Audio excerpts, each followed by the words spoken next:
هەرێمی کوردستان هێشتا لە هەڵەی دەستگا ئەمنیەکان و دادگاکان لە دۆسیەی چالاکان و ڕۆژنامەنووسانی بادینان دەربازی نەبووە. دەنگۆی هەوڵی ژەهر خواردکردنی کەسایەتیشی کۆمەڵایەتیش بڵاو بۆتەوە. بەپێی ئەو زانیارانەی لە بەشێک لە پەیج و مەڵپەڕەکاندا بڵاو کراوەتەوە. دەستگای پاراستنی پارتی هەوڵی کوشتنی جەوهەر ئاغای هەرچی کەسایەتی ناسرا و براگەورەی بەشێک لە هۆزی هەرکیان و هەرکی ئاغای کوڕی داوە.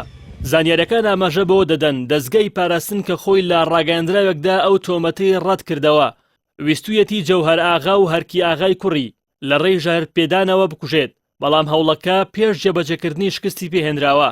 ئەو کەسەی هەوڵی کوشتنەکەی ئەنجام داوە بە پیتەکانی قاف میمحا گزارشتی لێکراوە و خەڵکی شارۆچکەی ئاکرێ و چایچی خودی جەوهەر ئاغای هەرچی کەسایەتی هۆزی هەرکیان بووە.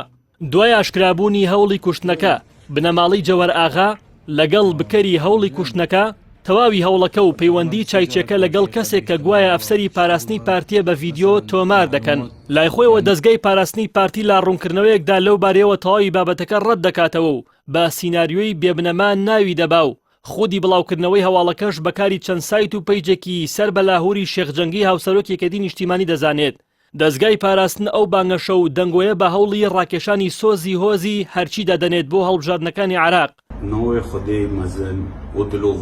هەردوای ڕوونکردنەوەیەکی دەستگای پاراستن هەرچی کوڕی جەوهەر ئاغا لە تۆمارێکی ڤیدیۆییدا بەشێک لە وردەکاری هەوڵی کوشتنی خۆی و باوشی بڵاو کردەوە و ڕەتیشی کردەوە بابەتەکە هیچ پەیوەندێکی بە هاوسەرۆک یەکێتی و پرۆسەی هەڵبژاردن و ڕاکێشانی دەنگی هۆزی هەرچی بۆ لایەنێکی دیاریکراوە هەبێت. لە بەشێکی ئەو تۆمارە ڤیدیۆیەدا هەرچی جەوهەر ئاغا ئاماژە بۆش دەکا کە ئەوان ئەو کەسەی هەوڵی ژار خواردنەکەی خۆی و باوکی داوە ئازاد کردووە و ڕادەستی هیچ دەستگایەکی ئەمنیان نەکردووە.